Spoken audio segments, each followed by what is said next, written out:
Su autorización, magistrada presidenta, señoras y señores magistrados.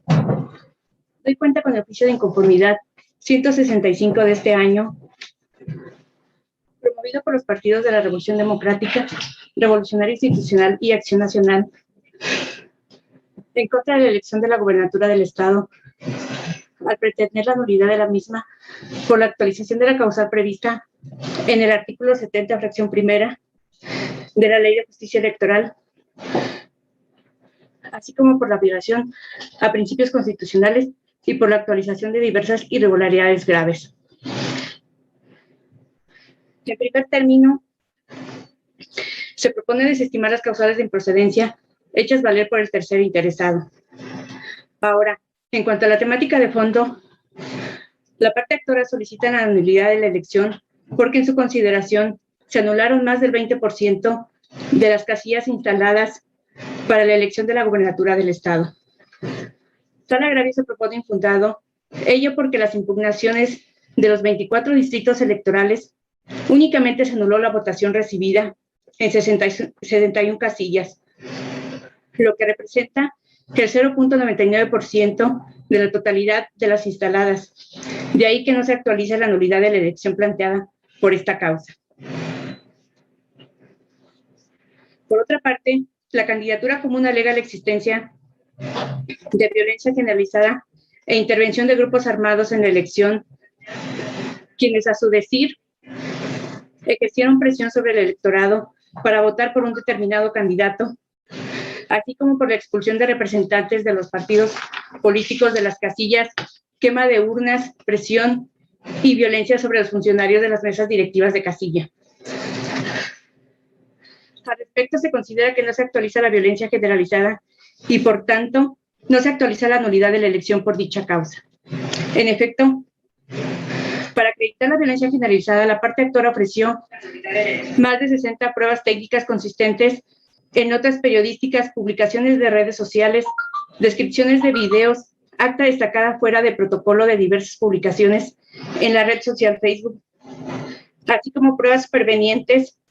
relativas a notas periodísticas y publicaciones en redes sociales, una entrevista del gobernador del estado con el periodista Ciro Gómez Leiva y una rueda de prensa del citado mandatario estatal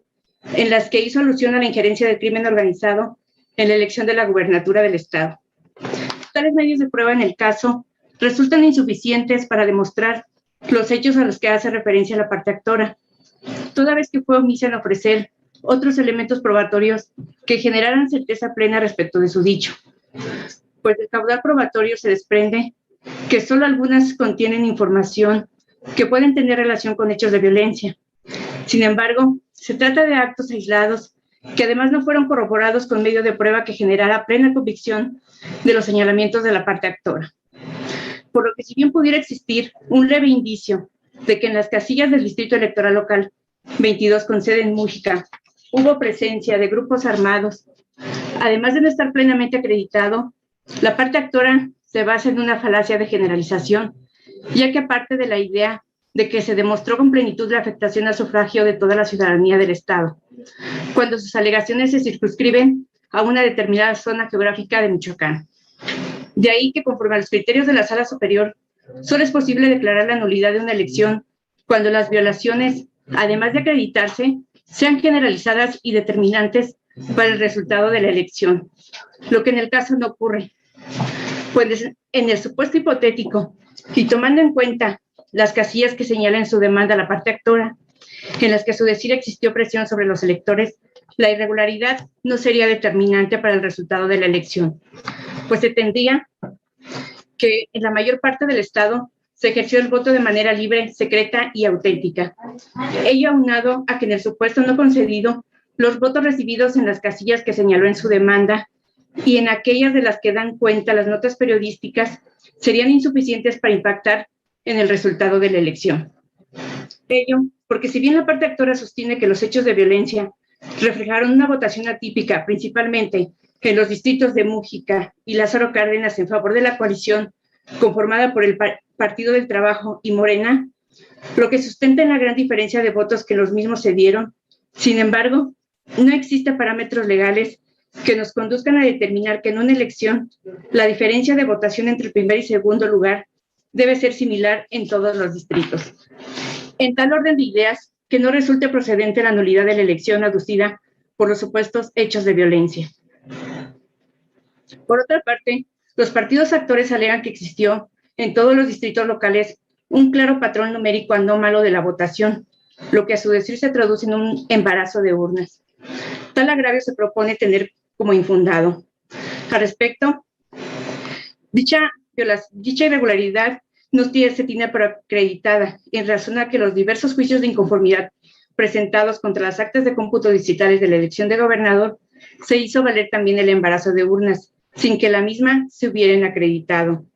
De ahí que resulta inconcluso que la violación directa a los principios de certeza y autenticidad de sufragio tampoco se actualiza y, por tanto, no procede la nulidad de la elección por dicha causa. Por otra parte, la parte actora también aduce la nulidad de la elección por la violación al principio de imparcialidad y neutralidad que deben observar los servidores públicos conforme a lo previsto en el artículo 134 de la Constitución Política de los Estados Unidos Mexicanos. En el proyecto que se somete a su consideración se propone el estudio bajo 5 tópicos. El primero, relativo a la intervención de servidores de la nación durante la jornada electoral. El mismo se propone infundado en virtud de que los actores en ningún momento acreditaron que los representantes de la coalición, integrada por los partidos del Trabajo y Morena, que efectivamente hayan sido servidores de la nación y, en su caso, que hubiese existido algún tipo de coacción o utilización de uso de recursos públicos. Respecto del segundo tema correspondiente al uso indebido de recursos públicos con fines electorales, en el proyecto se propone también estimar infundado, ello en razón a que los actores parten de la existencia de publicaciones de propaganda electoral difundida en la página de Internet y redes sociales oficiales de la Secretaría de Cultura del Ayuntamiento de Morelia a favor del candidato Alfredo Ramírez Bedoya. Sin embargo, de las pruebas ofrecidas, si bien se pudo obtener una nota periodística que por un error el gobierno de Morelia había difundido campaña de Alfredo Ramírez, es el caso que al tratarse de una sola nota periodística con valor indiciario, sea insuficiente para acreditar la existencia del hecho denunciado.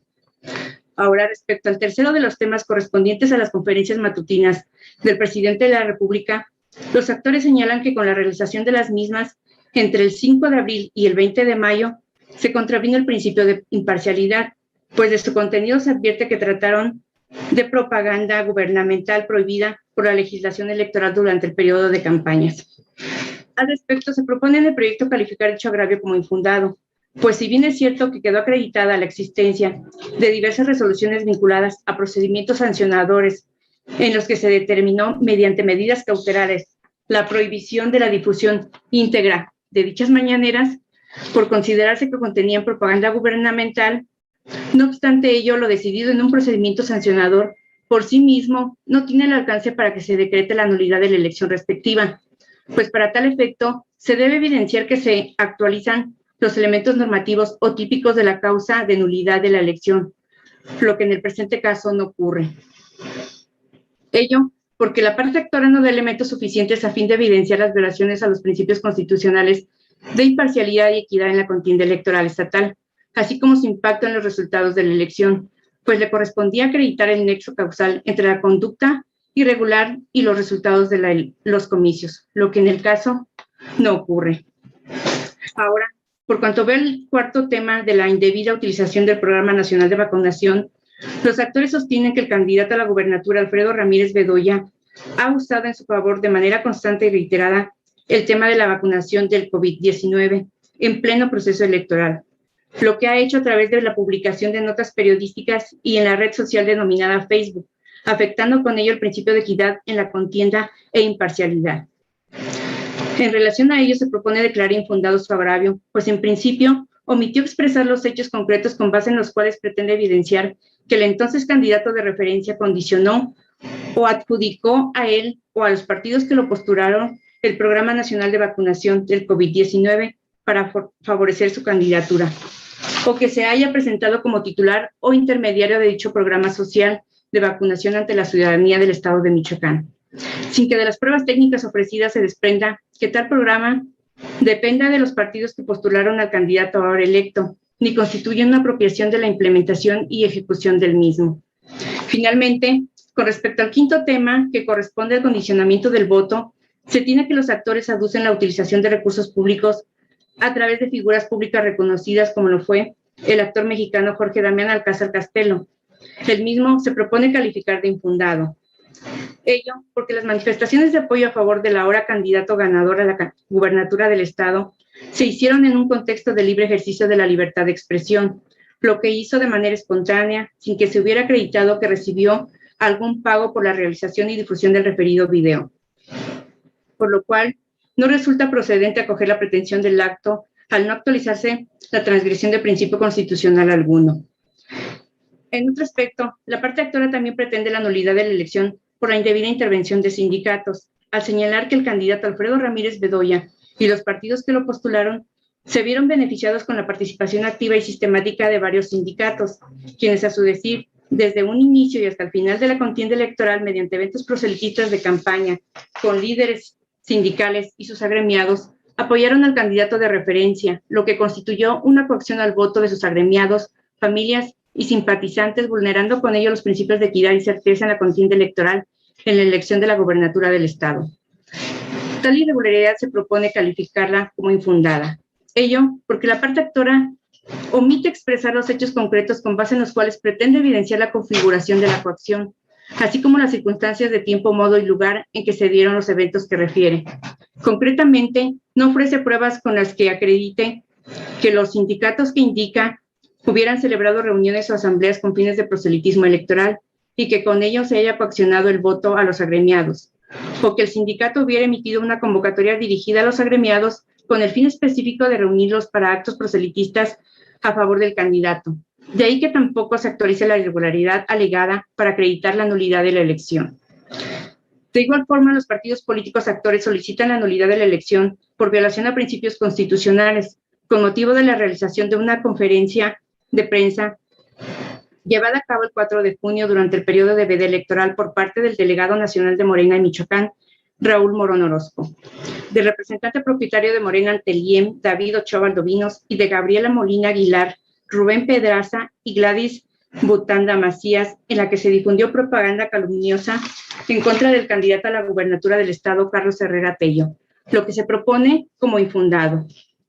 Ello, en efecto, porque la parte actora, a fin de acreditar su dicho, ofrecieron como pruebas de su parte 3 actas notariales y varios links de direcciones electrónicas. Sin embargo, tales medios de prueba por sí solos son insuficientes para demostrar de manera fehaciente los hechos que refieren, pues si bien de manera indiciaria es factible tener únicamente por acreditada la existencia de la citada conferencia de prensa de 4 de junio y por tanto el elemento temporal realizada por parte de las personas mencionadas, con lo que se acredita el elemento personal. Sin embargo, no se acredita la existencia de algún tipo de propaganda con contenido electoral, pues de las actas notariales no se advierte ni siquiera de manera indiciaria la difusión de manifestaciones con las cuales se busque el apoyo para algún partido político o para alguno de sus candidatos, o bien que constituyan un llamamiento a no votar por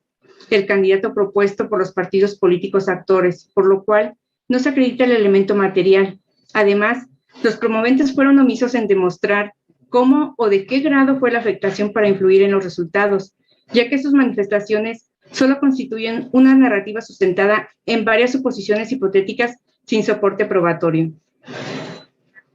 Por otra parte, los integrantes de la candidatura común invocan la nulidad de la elección por violación a principios constitucionales por el uso de propaganda negativa, en contra del entonces candidato a la gubernatura del Estado, Carlos Herrera Tello. Al respecto, la ponencia propone tener por no actualizada la violación aducida, ello porque de las diversas publicaciones de videos en los que se hacen alusiones al referido candidato, vinculándolo con temas como corrupción y tráfico de influencias, se considera que los mismos están amparados bajo el derecho de la libertad de expresión y de la labor periodística. Ello porque es dable razonar que la propaganda de los partidos políticos o sus candidatos no siempre reviste un carácter propositivo, porque su finalidad no está dirigida exclusivamente a presentar a la ciudadanía a los candidatos registrados o las plataformas electorales, sino que también constituye un elemento para criticar o contrastar las acciones de los gobiernos o las ofertas de los demás contendientes. De ahí que al ser figuras públicas se debe potencializar la libertad de expresión, tratándose especialmente de propaganda política electoral, donde las manifestaciones de ese ejercicio de libertad gozan de una protección más amplia, siempre y cuando no se advierta la imputación directa de un hecho ilícito o falso. Máxime que la difusión de los mismos no se acreditó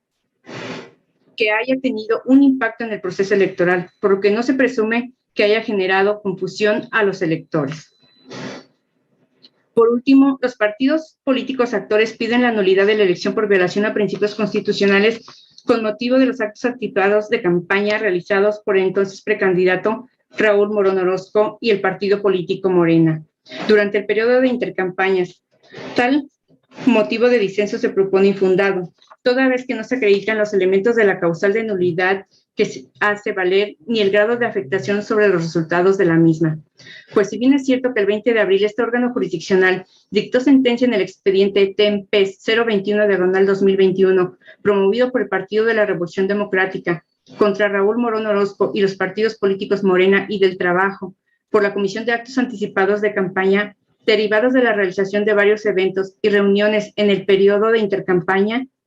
en la que se declaró la existencia de la infracción atribuida a Raúl Morón Orozco, así como la responsabilidad de los partidos Morena y del Trabajo por culpa y vigilando, a quienes se impuso una sanción respectivamente, una amonestación pública, lo que a su vez fue confirmado por la Sala Superior al resolver el juicio electoral identificado con la clave sub-JE-156/2021.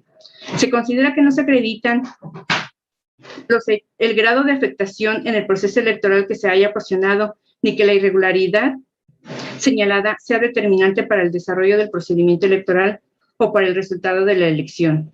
Lo anterior, toda vez que los promoventes fueron omisos en cumplir con la carga argumentativa respectiva y con la de ofrecer los medios de convicción suficientes y eficaces para acreditar el mencionado grado de afectación y que la infracción cometida a que se hizo alusión fuera determinante. En consecuencia, derivado de la anulación de la votación recibida en 61 casillas, se propone modificar los resultados en el acta de cómputo de entidad federativa de la Gubernatura del Estado de Michoacán en los términos del proyecto de cuenta, y toda vez que la modificación de los resultados no conlleva a un cambio de ganador, aunado a que no se acreditaron las violaciones aducidas por la parte actora, se propone confirmar la expedición y la entrega de la constancia de mayoría otorgada a favor del ciudadano Alfredo Ramírez Bedoya, postulado por la coalición Juntos Haremos Historia en Michoacán, integrada por los partidos Morena y del Trabajo. Es la cuenta, magistrada presidenta, magistradas, magistrados. Muchas gracias, licenciada. Se pone a consideración de los integrantes del Pleno el proyecto de la cuenta. Adelante, magistrado Olivos.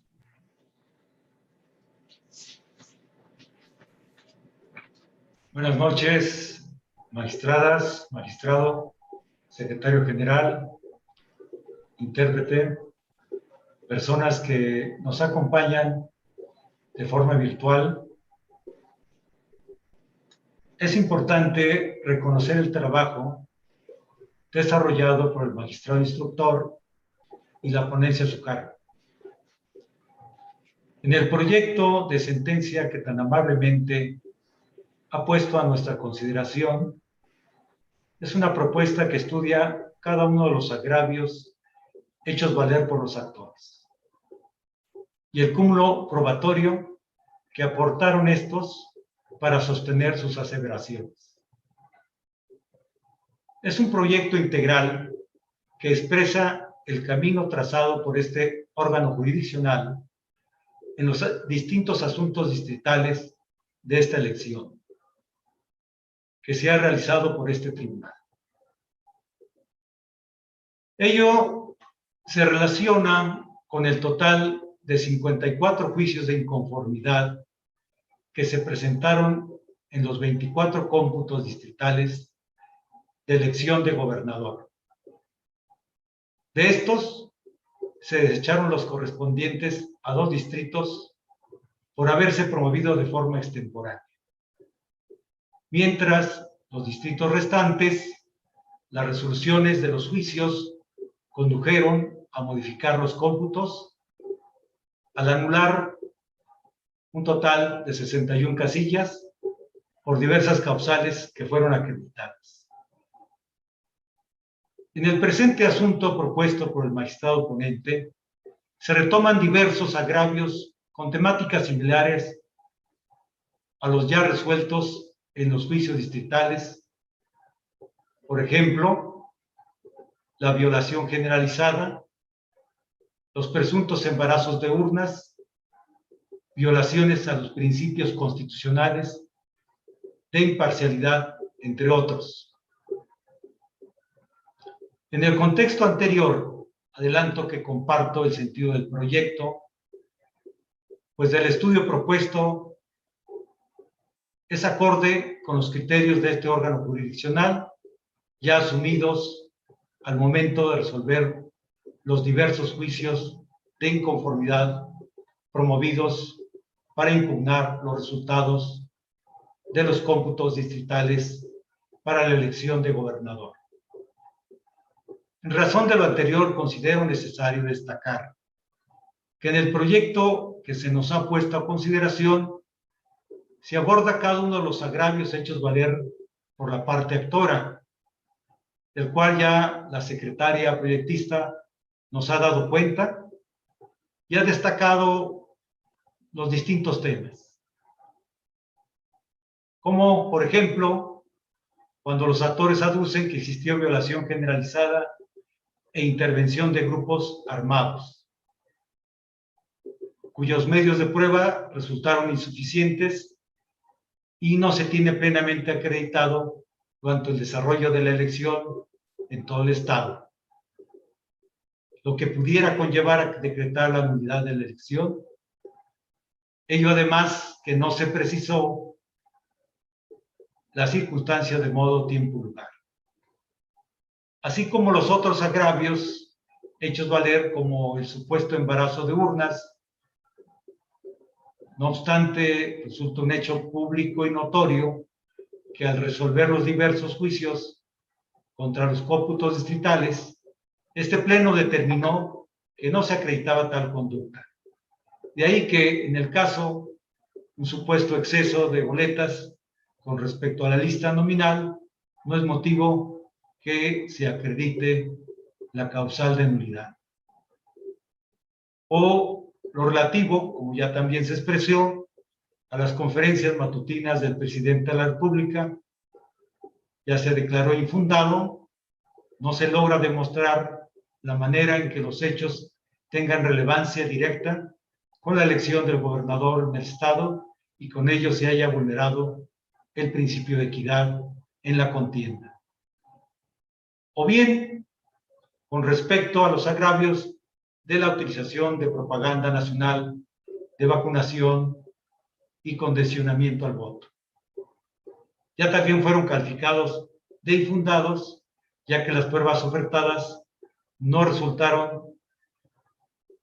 suficientes para demostrar dichos hechos que influyeran de una manera negativa en la elección. Entre otra temática, como las que versan los agravios de la parte actora, la presunta propaganda negativa durante todo el proceso electoral contra el candidato de los partidos contendientes en la candidatura común. Y ya se ha considerado ahí, por una parte, que los mensajes denunciados están protegidos por la libertad de expresión y la libre circulación de las ideas, así como por la actividad periodística misma que se considera necesaria para que la sociedad esté informada. Por otra parte, aún con los elementos ofertados, no se logra evidenciar que todos los hechos demandados fueron con la finalidad de afectar negativamente al candidato de referencia. Es decir, se trata de manifestaciones insuficientes.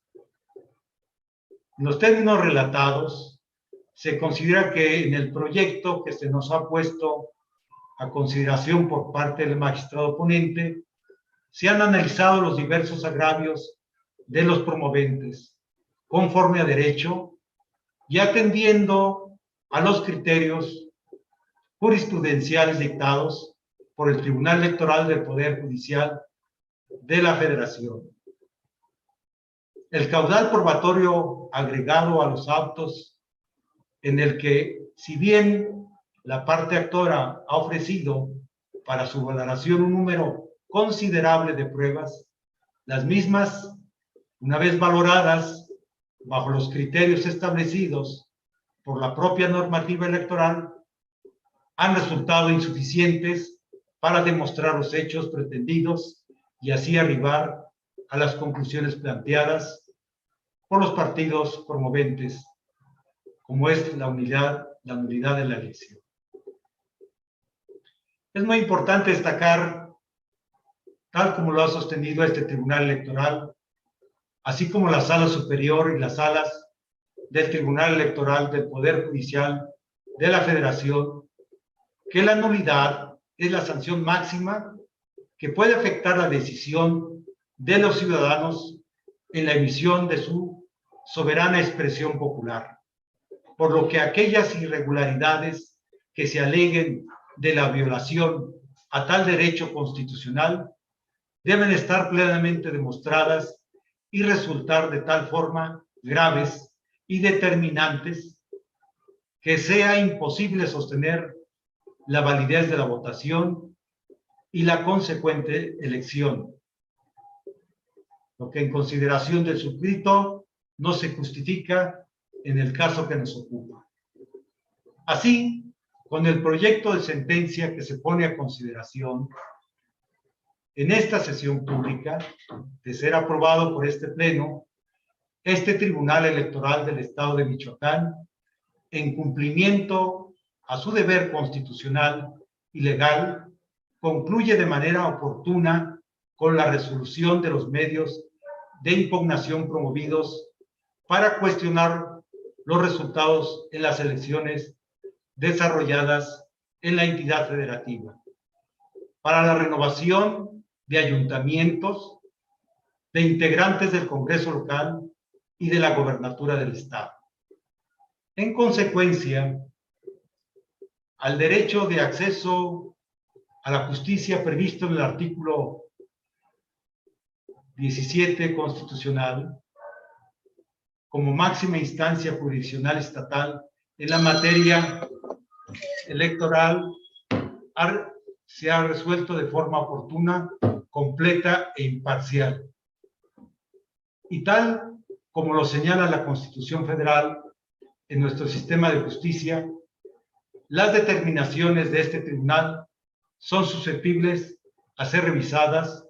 por el Tribunal Electoral del Poder Judicial de la Federación. En esta tesitura, este órgano jurisdiccional ha atendido puntualmente y conforme a derecho el garantizar que todos los actos, acuerdos y resoluciones electorales se sujeten invariablemente a los principios de constitucionalidad, convencionalidad y legalidad. Asimismo, estén fundados y motivados. Muchas gracias. Muchas gracias, magistrado. ¿Alguien más desea hacer uso de la voz?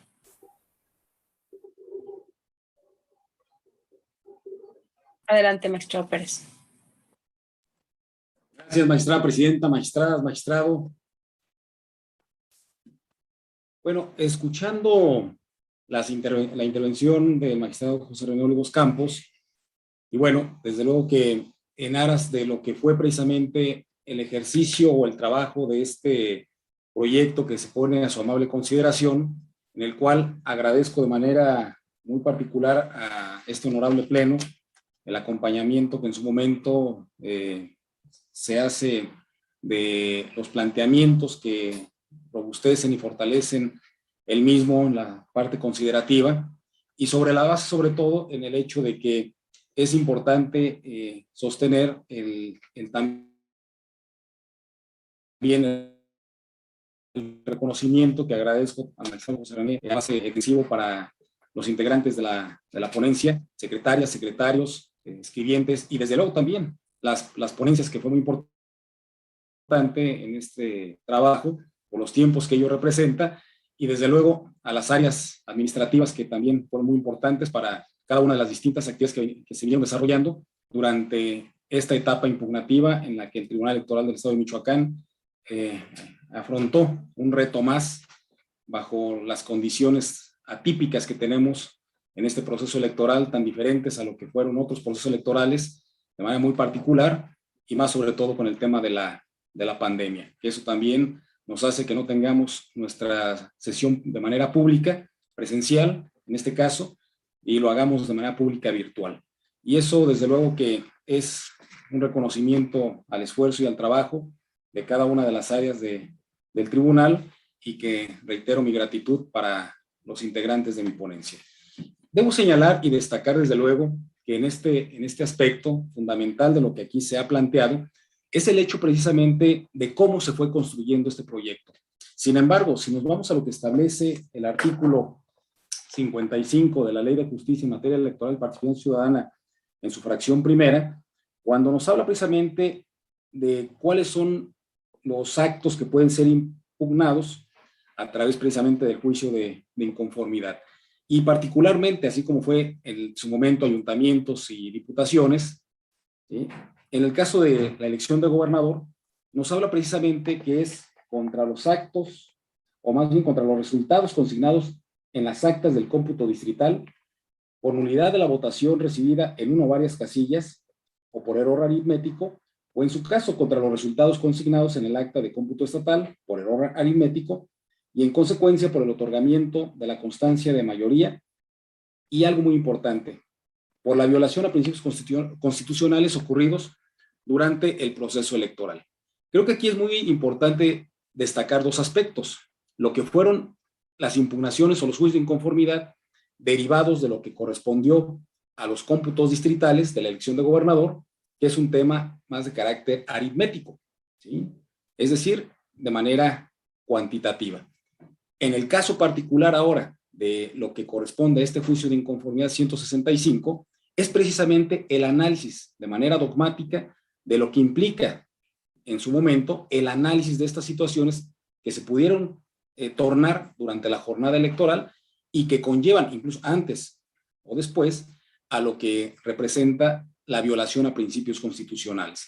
Esto, desde luego, viene derivado de la reforma del 2014 a la Constitución General de la República, en el artículo 41, y entre otros supuestos que se fueron dando después también de la elección del 2006 a nivel federal. Encontramos que a lo largo de los últimos 15 años se han dado una serie de reformas tanto a la Constitución General de la República y que se han ido adaptando a las diversas legislaciones estatales a efecto de determinar cuáles son los alcances, atendiendo a esa libertad configurativa en la legislación, puedan estar los estados también atendiendo los alcances y sobre todo las adaptaciones que se dan en la homologación de las reformas que se dan en el ámbito federal. Y algo fundamental, destacado también, ya como se ha referido en la cuenta que amablemente la secretaria instructora y proyectista ya señaló, y que ha referido también el magistrado José René Olivos Campos, creo que es muy importante ver cuáles son los aspectos que se fueron analizando a lo largo precisamente de este proyecto. Tomemos en cuenta que para el tema de lo que son los cómputos, en este caso, pero el estudio de estos juicios de inconformidad, la norma nos establece en el artículo es el 63, precisamente, en la fracción cuarta, cuando nos establece que los juicios de inconformidad deberán quedar resueltos, en el caso de gobernador, son 48 días, una vez que se reciben aquí en el tribunal los distintos medios de impugnación. Fueron diferentes etapas que se fueron llevando a cabo: 20 días para ayuntamientos, 31 días para diputados de mayoría, 33 días para representación proporcional y 48 días para gobernador. Difícilmente se podía trazar una ruta terminando cada una de las distintas elecciones para comenzar otra. Se tuvo que estar trabajando a la par. Prácticamente desde el momento en que fueron llegando los asuntos a las ponencias, se comienza a hacer un estudio a la par. Es decir, se analiza tanto ayuntamientos, diputaciones y gobernador. Hablar de las 24 impugnaciones que se dieron en lo que corresponde a los distritos electorales, pues implicó toda una carga de trabajo que de verdad, vuelvo a señalar, mi reconocimiento a las secretarias y secretarios de este Tribunal Electoral. Y desde luego todo el personal que conlleva precisamente en su trabajo, en función precisamente a lograr este resultado dentro de la Secretaría General de Acuerdos, poder contar también con una serie de elementos que nos permitieran en su oportunidad analizar los distintos medios de impugnación. Y lo señalo de manera ahora particular, haciendo un paréntesis de lo que ya se ha establecido. Importante es sobre la base de los hechos. Siempre hemos tenido, incluso desde nuestra formación académica, en cuanto a lo que corresponde a la profesión que tenemos como profesionales del derecho, donde la actualización es permanente y buscamos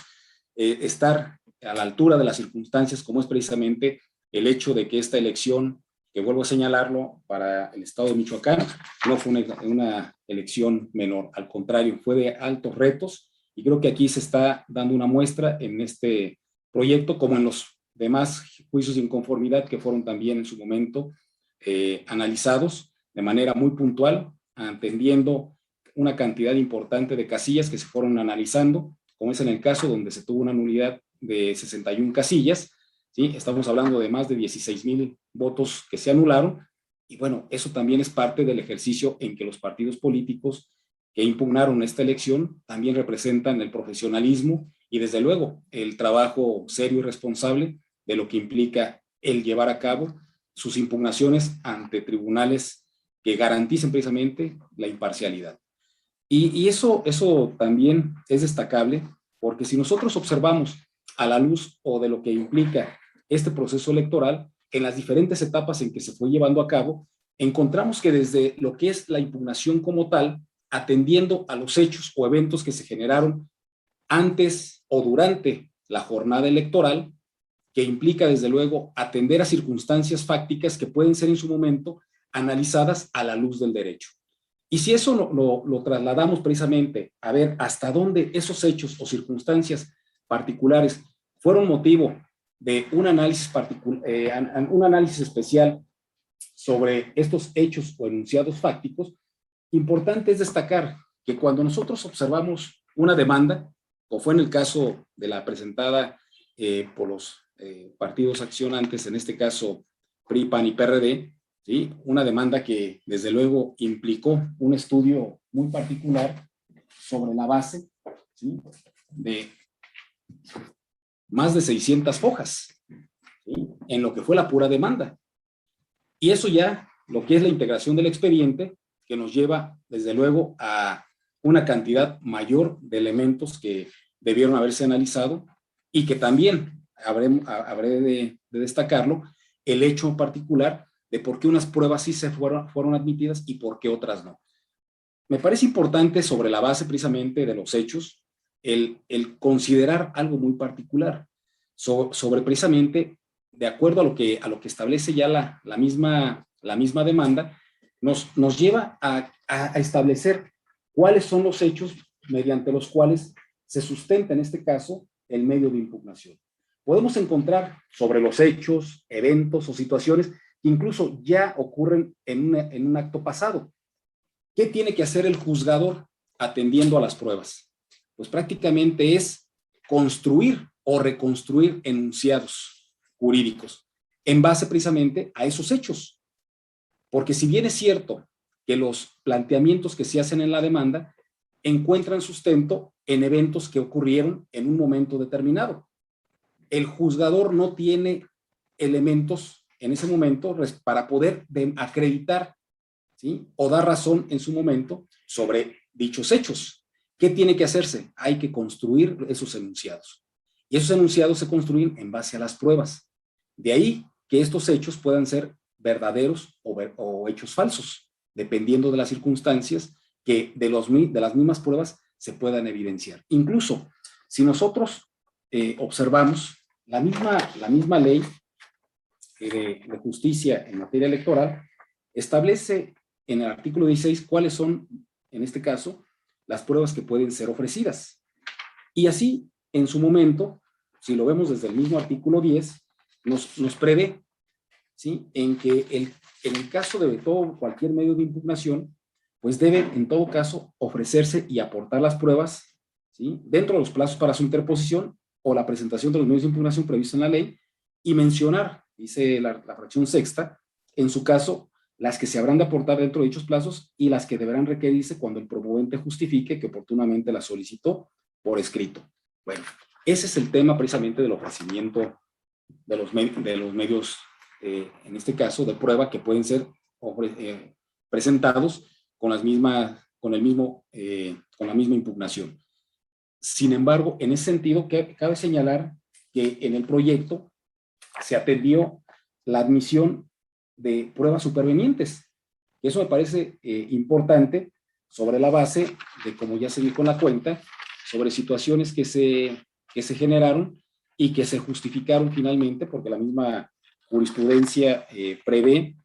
supuestos en los cuales es factible que puedan ser admitidas y en su momento analizadas, como fue precisamente una entrevista que se hizo por en este caso un periodista, Ciro Gómez Leiva, así como también una publicación que se hizo también en la página, en una conferencia de prensa también del gobierno del estado, así como otros medios de prueba que también fueron analizados. Y esto ¿a qué nos lleva? A que estos hechos puedan ser en su momento demostrados partiendo de la base de lo que fue la jornada electoral. Creo que cualquiera de los puntos que aquí se están planteando en la demanda misma, encontramos desde la metodología de estudio que se planteó, pues vemos que fueron diferentes, en este caso, agravios, como fue una de ellas es pedir la nulidad de la elección por el 20% de las casillas anuladas, la violencia generalizada, intervención de grupos armados, el embarazo de urnas, la violación a principios constitucionales de imparcialidad y neutralidad derivados del artículo 134 de la Constitución General de la República, y como entre otras cuestiones que se dieron, como las violaciones al periodo de veda electoral, uso de propaganda negativa durante todo el proceso electoral, violaciones en el periodo de intercampañas, indebida intervención de sindicatos, entre otros agravios que fueron planteados, pero que fueron cada uno de ellos analizados como se plantea en el proyecto mismo. Y si nosotros atendemos a esta base de lo que implica precisamente el hecho de establecer los alcances de estos hechos que se plantean, bueno, encontramos que atendiendo a la concepción misma de los hechos, pues vamos a observar que bajo esas premisas en la forma en que se deben de demostrar para efectos de que las pruebas en su momento acrediten estos eventos, pues nos vamos a que estas decisiones pueden ser en todo caso atendiendo a los supuestos que establece la misma norma. Y cuando se dan estos supuestos hipotéticos que se generan en la norma, es cuando hay un acreditamiento precisamente de estos hechos. Y eso desde luego que me parece importante, sobre todo en la base de que si nosotros consideramos estos hechos de litigio como tal, vemos que finalmente, atendiendo a la naturaleza misma de las pruebas, estas nos deben permitir aportar sobre todo la base para poder llegar, como ya se señalaba, a una sanción ejemplar, como es precisamente la nulidad. Si atendemos al principio de conservación de los actos públicamente celebrados o válidamente celebrados, es un principio que debe garantizarse para llevar a cabo el efecto siguiente, a efecto de determinar que existe una invalidez. Si esos actos públicos válidamente celebrados adolecen de algún vicio, entonces se tiene que llevar a cabo un ejercicio de estudio para determinar que existe un vicio y por tanto una consecuencia jurídica que es precisamente invalidar esos actos. De ahí que se analizan precisamente estos agravios para determinar cuáles son los alcances de los mismos. Hablar precisamente en este caso de las pruebas indirectas, como ya en su momento se hablaba, pues nos puede llegar, como ya incluso la misma teoría del proceso ya ha venido atendiendo sobre los alcances que pueden tener estas, y sobre todo, si atendemos que cuando hablamos de pruebas técnicas que nos llevarían a tener como una percepción indirecta como tal, donde nos lleva al punto de tratarse más que nada de una prueba indiciaria, la que finalmente nos surte el resultado apetecido o necesario para un juzgador, es decir, de asegurarle de la realidad de un hecho desconocido, sino que le sirve, en todo caso, de escalón para elevarse por inducción a una presunción. Y es precisamente que el método probatorio se vuelve más complicado. Por tanto, estos indicios como tal, que se presentan como estos medios de prueba que se analizaron, notas periodísticas, actas que se levantaron, publicaciones en redes sociales, pues pueden ser a su vez medios de prueba o cualquier otro medio como tal. Sin embargo, aquí aparece una distinción que me parece importante, cuantitativamente grande, entre el papel de los indicios que esto puede llevar, ¿sí? Incluso esto, sobre todo, nos lleva a cómo existen hechos que deben ser, en todo caso, analizados, investigados, determinar cuáles son sus alcances, para de esa manera esa presunción judicial nos pueda llevar a determinar si es verídico o no lo que se está planteando. En ese sentido es que en función de la prueba, la obtención de la verdad es muy importante destacarla, como aquí el proyecto se viene planteando, para determinar como tal si estas posibilidades que se conocen o que se dan en las sentencias, pues llevan o tienen en su momento una justificación que nos permita sobre todo tener una verdad subjetiva o bien una verdad objetiva dependiendo de las circunstancias particulares que se nos dan. Esto desde luego es muy importante también destacarlo, ¿sí? Sobre todo en la base de lo que implican los alcances que tienen este tipo de pruebas que se dan mucho en el contexto de la prueba misma. Y eso que nos lleva a que desde estos medios de prueba, ¿sí?, encontremos la justificación sobre la valoración que se hace de los hechos. Si al final estos hechos no quedan debidamente demostrados, entonces no se logra o no se alcanza la pretensión que se busca en el medio de impugnación, ¿sí? Yo creo que esto en el sentido de lo que implica que estas pruebas indiciarias, ¿sí?, deben estar debidamente concatenadas, ¿sí?, para poder llevarnos a una conclusión que nos permita determinar sobre bases en cuanto a situaciones que se han generado y que algo muy importante, no es desconocer lo que incluso los medios de comunicación, las pruebas indiciarias pueden aportar, pero hay otros elementos que desde la misma norma electoral se deben de demostrar para que se puedan acreditar los supuestos que establece de manera jurídica la norma como tal. Y esos supuestos son precisamente los que nos deben de garantizar si efectivamente está demostrado, ¿sí?, la vulneración, en este caso, a los principios constitucionales y en su momento establecer la determinancia, ¿sí?, sobre el resultado, en este caso, de la elección. Yo creo que esta elección, vuelvo a señalarlo, nos marca en muchos sentidos un antes y un después. Estamos aplicando una reciente reforma electoral que el Congreso del Estado de Michoacán aprobó precisamente desde el 2020 y que vino trabajando esta legislatura precisamente para efectos de contar con,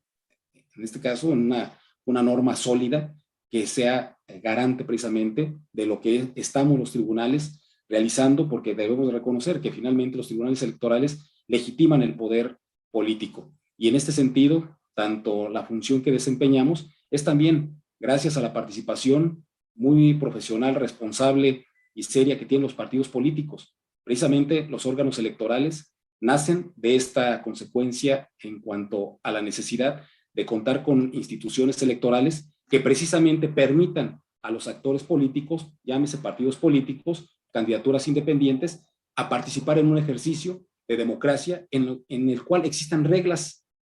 parejas para todos los actores. Y creo que eso es algo muy importante destacarlo, ¿sí? Es precisamente la función que tienen los órganos electorales, en ese sentido, ¿sí?, en la participación de la vida pública y política que tenemos en el país. Y eso, desde luego, que me parece importante destacarlo, puesto que en el aspecto de lo que corresponde a la función de la participación de este ejercicio que tuvimos en Michoacán el pasado 6 de junio, fue precisamente una muestra de lo que implica precisamente el trabajo que tenemos hoy en día las instituciones. La verdad, debo señalar nuevamente es de reconocer el trabajo y el esfuerzo que se hizo en la construcción de este proyecto y sobre todo sobre la base de lo que implica la carga probatoria y argumentativa, que vuelvo a señalarlo, es algo que, atendiendo a la naturaleza propia de los juicios de inconformidad, son de estricto derecho y por tanto, atendiendo a la técnica procesal, es precisamente que en aras de lo que implica el ejercicio de esta tarea fundamental de la impartición de justicia, es precisamente en el apego de lo que establece tanto los precedentes que hemos tenido del Tribunal Electoral Poder Judicial de la Federación, la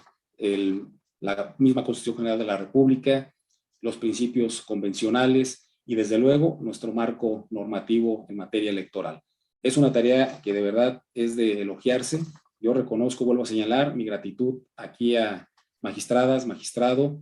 desde luego a este esfuerzo que se viene desarrollando y desde luego en razón a que estamos ya con este juicio de inconformidad 165, concluyendo prácticamente la etapa impugnativa que corresponde a los juicios de inconformidad y que en el día de hoy estaríamos ya concluyendo. Y desde luego vuelvo a señalar mi agradecimiento a las y los secretarios de la ponencia. Muchas gracias, Ana, te felicito, y así como a cada uno y cada uno de los integrantes de la ponencia, secretarios, secretarias,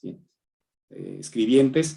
¿sí?, que hicieron un gran trabajo, un gran esfuerzo, y mi reconocimiento de todo corazón para ustedes. Muchísimas gracias. Es cuanto, magistrada presidenta, magistrado, magistradas. Gracias. Muchas gracias, magistrado. ¿Alguien más que desee hacer uso de la voz? Adelante, magistrada Camacho.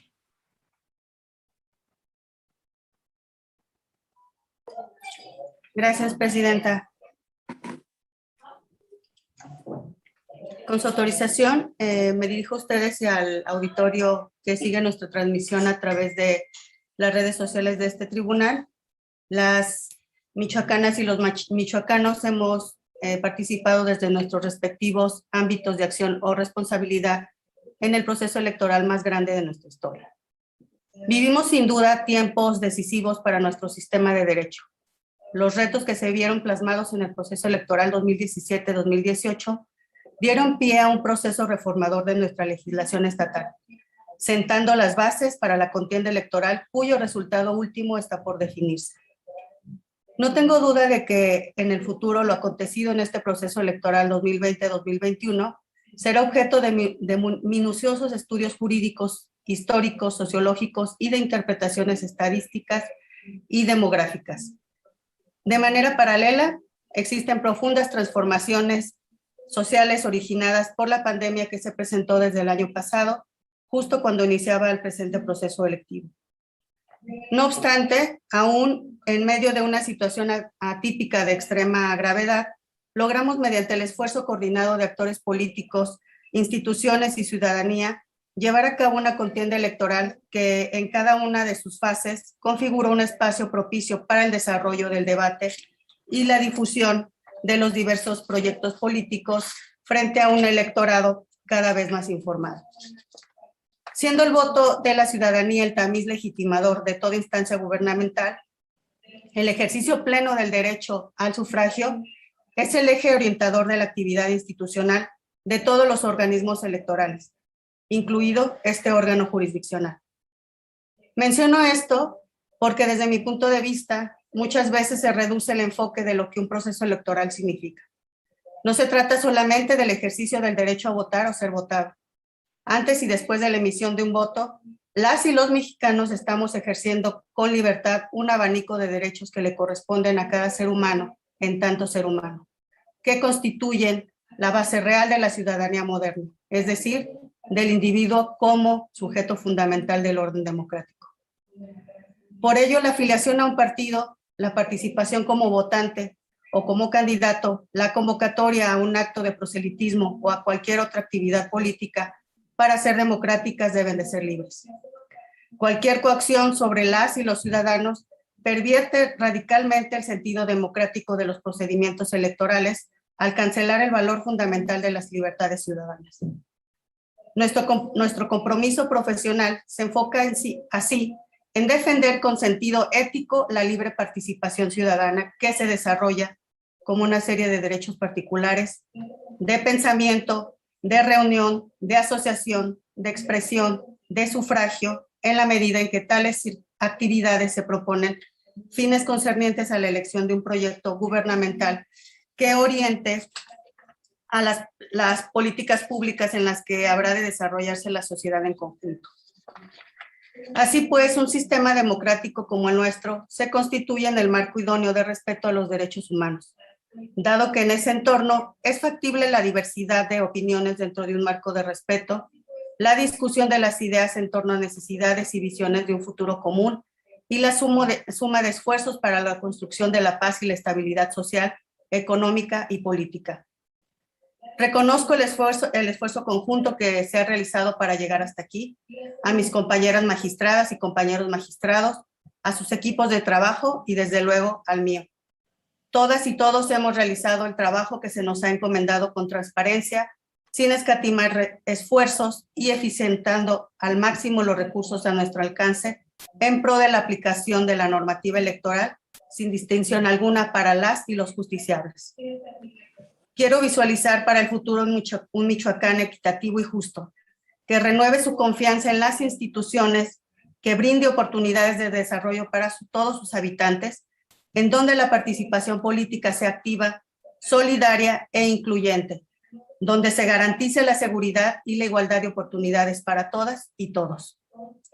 Una entidad donde la pluralidad se viva desde el respeto. Hemos avanzado y hemos contribuido para ello. En este proceso electoral, el Tribunal Electoral del Estado de Michoacán refrendó su emisión de defender los derechos político-electorales con todas sus implicaciones y consecuencias. Segura estoy de que asumiremos los retos que nos planea el futuro, como siempre lo hemos hecho, por la mejor vía posible, la transparencia y la legalidad. Es cuanto. Muchas gracias, magistrada. ¿Alguien más que desea hacer uso de la voz?